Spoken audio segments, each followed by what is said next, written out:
Dear student, कैसे हैं आप सब बच्चों। आज हम क्लास 10th के इतिहास के तीसरे पार्ट का 6वां पार्ट देखेंगे। 5वें पार्ट में हमने देखा था कि किस तरीके से अमेरिकी अर्थव्यवस्था ने एक बड़ी खासियत पैदा की, जिससे कार निर्माता हेनरी फोर्ड इतने बृहद उत्पादन के विख्यात प्रदाता थे, जिन्होंने मात्र 3 मिनट में एक टी मॉडल गाड़ी का बृहद उत्पादन बनाते हैं और वो कम से कम एक साल में 50 लाख से भी ज्यादा प्रतिवर्ष वो क्या करते हैं, कारें का उत्पादन करते हैं। और फिर ऐसे 1923 तक यह बढ़ता रहा, लेकिन फिर ऐसा संकट आया कि 1929 तक आते आते फिर दुनिया को एक ऐसे आर्थिक संकट में फंस गए जिसे सारी दुनिया से कभी अनुभव नहीं किया था। और फिर उसी का आज का पाठ है महामंदी की, किस तरीके से पूरे देश में आर्थिक महामंदी की शुरुआत होती है। करा कि आर्थिक महामंदी की शुरुआत 1929 में हुई और यह संकट 30 के दशक के मध्य बना रहा और इस दौरान दुनिया के ज्यादातर हिस्सों के उत्पादन, रोजगार, आय और व्यापार में भयानक गिरावट दर्ज की गई थी। इस मंदी का समय और असर सब देशों में एक जैसा नहीं था, यानी कि इस मंदी यानी कि आर्थिक व्यवस्था में कमी यह हर देश में अलग अलग था, एक जैसा नहीं था। लेकिन आमतौर पे माना जाता है कि कृषि क्षेत्र और समुदाय पर इसका सबसे बुरा असर पड़ा था, यानी कि जो कृषि क्षेत्र थे और समुदाय के लोग थे उस पर सबसे ज्यादा असर इसका पड़ा था मंदी का। ऐसा इसलिए हुआ क्योंकि औद्योगिक उत्पादन की तुलना में खेतीहर उत्पादों की कीमतों में ज्यादा भारी और ज्यादा समय तक कमी बनी रही।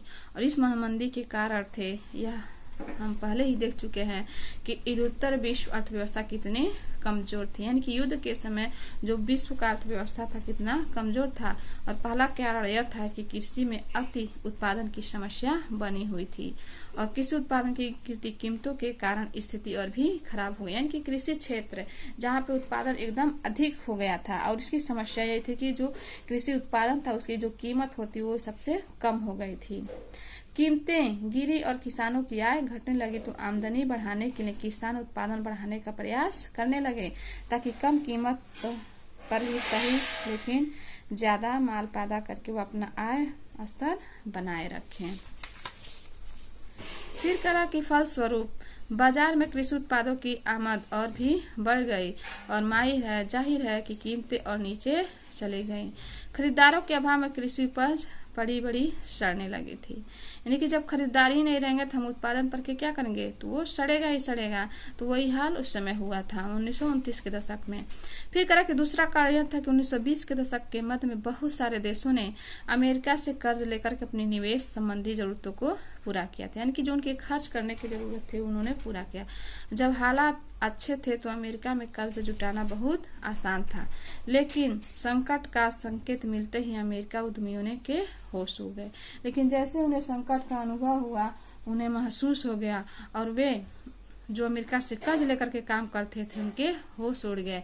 और फिर 1928 के पहले 6 माह तक विदेशों में अमेरिका का कर्ज $1 अरब था, यानी कि उस समय पूरे माह तक पूरे विदेश में अमेरिका का जो कर्जा था वह $1 था। साल भर के भीतर यह कर्जा घट करके केवल चौथाई रह गया था। जो देश अमेरिकी कर्जे पे सबसे ज्यादा निर्भर थे उसके सामने गहरा संकट खड़ा हो गया। फिर कहा कि भले ही सब देशों में एक जैसा प्रभाव न पड़ा हो, लेकिन अमेरिकी पूंजी के लौट जाने से पूरी दुनिया पे असर जरूर पड़ा था। यूरोप में कई बड़े बैंक धराशायी हो गए, यानी कि खत्म हो गए। कई देशों की मुद्रा की कीमत पूरी तरह से गिर गई और इस झटके से ब्रिटिश पाउंड भी नहीं बच पाया था और लैटिन अमेरिका और अन्य स्थानों पर कृषि एवं कच्चे मालों की कीमत तेजी से लुढ़कने लगी थी।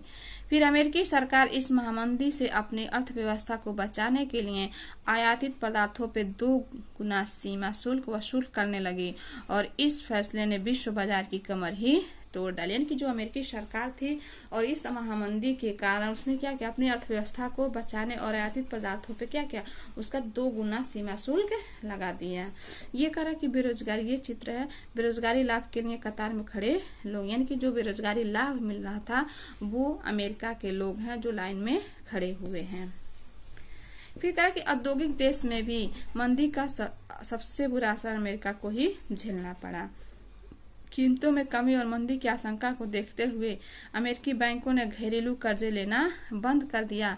जो कर्जे दिए जा चुके थे उनकी वसूली तेज कर दी गई और किसान उपज नहीं बेच पा रहे थे और परिवार तबाह हो गए। कारोबार ठप पड़ गए। आमदनी में गिरावट आने पर अमेरिका के बहुत सारे परिवार कर्ज चुकाने से नाकामयाब हो गए, जिसके चलते उनके मकान, कार और सारी जरूरत की चीजें कुर्क कर ली गई, यानी कि जब्त कर ली गई। यानी कि कर्जदार थे उनके सामानों को जब्त कर लिया। और फिर 20 के दशक में उपभोक्ताओं संपन्नता दिखाई दे रही थी, वह धूल के गुगार की तरफ रातों रात काफूर हो गए, यानी कि चले गए। और बेरोजगारी बढ़ी तो लोग काम की तलाश में दूर दूर तक जाने लगे। आखिरकार अमेरिकी बैंक की व्यवस्था भी धराशायी हो गई और निवेश से अपेक्षित लाभ न पा सकने से, कर्जे वसूल न कर पाने और जमाकर्ताओं की जमा पूंजी न लौटा पाने के कारण हजारों बैंक दिवालिया हो गए, यानी कि बंद करके वो छोड़ करके चले गए, बंद कर दिए गए। और इस परिघटना से जुड़े आंकड़े संकेत डालते हैं कि 1933 तक 4000 से ज्यादा बैंक बंद हो चुके थे और फिर 1929 से 1932 के बीच तकरीबन 1,10,000 कंपनियां चौपट हो चुकी थी। अब आता है हमारा भारत में महामंदी कैसे था। करा कि यदि हम इस बात पर ध्यान दें कि महामंदी से भारत पर क्या असर पड़ा, तो इस बात को अच्छी तरह समझ सकते हैं कि 20वीं सदी की शुरुआत तक वैश्विक अर्थव्यवस्था कितनी एकीकृत हो चुकी थी, यानी कि इकट्ठा हो चुकी थी और दुनिया के एक हिस्से में पैदा होने वाले संकट की कपाहट बाकी हिस्सों तक भी पहुंच चुकी थी। यानी कि जो महामंदी से डर था वो सारे विश्व ने झेला था। करा था कि उस दुनिया भर में लोगों की जिंदगी और अर्थव्यवस्थाएं और समाज प्रभावित हो उठते थे। जैसा कि आप पीछे देख चुके हैं कि औपनिवेशिक भारत कृषि वस्तुओं का निर्यातक और तैयार मालों का आयातक बन चुका था, यानी कि वो मंगाता भी था और भेजता भी था। और महामंदी ने भारतीय व्यापार को फौरन प्रभावित भी किया। और फिर 1928 से 1934 के बीच देश के आयात निर्यात घटकर लगभग आधे रह गए थे, यानी कि जो ज्यादा माल होते थे आयात निर्यात में वो कम हो गए, एकदम बिल्कुल आधा। और फिर 1928 से 34 के बीच भारत में गेहूं की कीमत 50% फिर गिर गई। शहरी निवासियों के मुकाबले किसानों और काश्तकारों को ज्यादा नुकसान हुआ।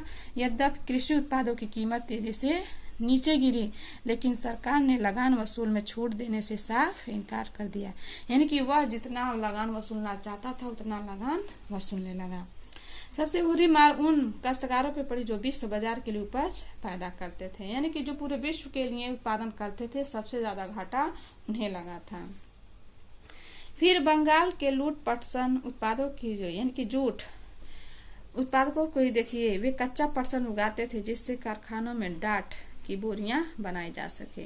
टाट की बोरियां बनाई। जब टाट का निर्यात बंद हो गया तो कच्चे पटसन की कीमतों में 60% से भी ज्यादा गिरावट आ गई और जिन काश्तकारों ने दिन फिरने की उम्मीद थे, वे बेहतर आमदनी के लिए उपज बढ़ाने के वास्ते कर्ज लिए थे, उनकी हालत में उपज का सही मोल न मिलने के कारण खराब हो गई। यानी कि वे जानते थे कि अगर हम अच्छी फसल पैदा करेंगे तो हमें अच्छी कीमत मिलेगी, और फिर वो क्या किए, कर्ज लेकर के खेती करने लगे। और फिर जैसे उनकी हालत फिर से गिरने लगी तो वे बुरी तरह से उनके कर्ज में फिर से डूब गए। और इस विपत्ति को ध्यान में रखकर बंगाल एक कवि ने लिखा है कि चलो भाइयों नगद की उम्मीद में और ज्यादा परसेंट तुम उगाओ, लागत है कर्जे पिस करके ना उम्मीद पाओ, सारी पूंजी लगा फंसा कर फसल खड़ी कर जाओ, घर पर बैठे बतिये देंगे 5 रुपए मन भाव। यानी कि तुम कर्ज लेकर के अपना पटसन उगाओ, खेती करो और फिर कर्जे से पीस करके नामीद हो जाओ और फिर क्या करो, सारी पूंजी फंसा करके तुम अपना फसल खड़ा करो और फिर घर बैठे उसे 5 रुपए कम भाव पे पाओ। फिर करा कि पूरे देश में काश्तकार पहले से भी ज्यादा कर्ज में डूब गए और खर्च पूरे करने के चक्कर में उनकी बचत खत्म हो चुकी थी और जमीन खुद सूदखोरों के पास गिर भी पड़ी थी। यानी कि जो सूदखोर होते हैं, जो कर्ज देते हैं, उनके पास जमीन गिर भी पड़ गई और घर में जो भी गहने जेवर थे बिक चुके थे। और मंदी ने इन्हीं सालों में भारत की कीमत धातुओं और खासतौर से सोने का निर्यात करने लगा। फिर प्रसिद्ध अर्थशास्त्री किन्स का मानना था कि भारतीय सोने के निर्यात से भी वैश्विक अर्थव्यवस्था को पुनर्जीवित करने में काफी मदद मिली और इस निर्यात ने ब्रिटेन की आर्थिक दशा सुधारने में तो निश्चय ही मदद ली, लेकिन भारतीय किसानों को कोई लाभ नहीं हुआ। और फिर 1931 में मंदी अपने चरम पर थी और ग्रामीण भारत असंतोष व उछल पुथल के दौर से गुजर रहा था। और उसी समय महात्मा गांधी ने सविनय अवज्ञानिकी सिविल नाफरमानी आंदोलन शुरू किया। और इस तरीके से यह मंदी शहरी भारत के लिए इतनी दुखदायी नहीं रही, लेकिन कीमतें गिरने जाने से बावजूद शहरों में रहने वाले लोग ऐसे हालातों के ठीक रही जिनकी आय निश्चित थी। यानी कि जिनकी आय निश्चित थी उनकी हालत ठीक रहे, जिनकी आय निश्चित नहीं थी उनकी हालत खराब हो गए। तो आज की वीडियो में बस इतना ही। नेक्स्ट पार्ट में हम नेक्स्ट वीडियो देखेंगे। धन्यवाद।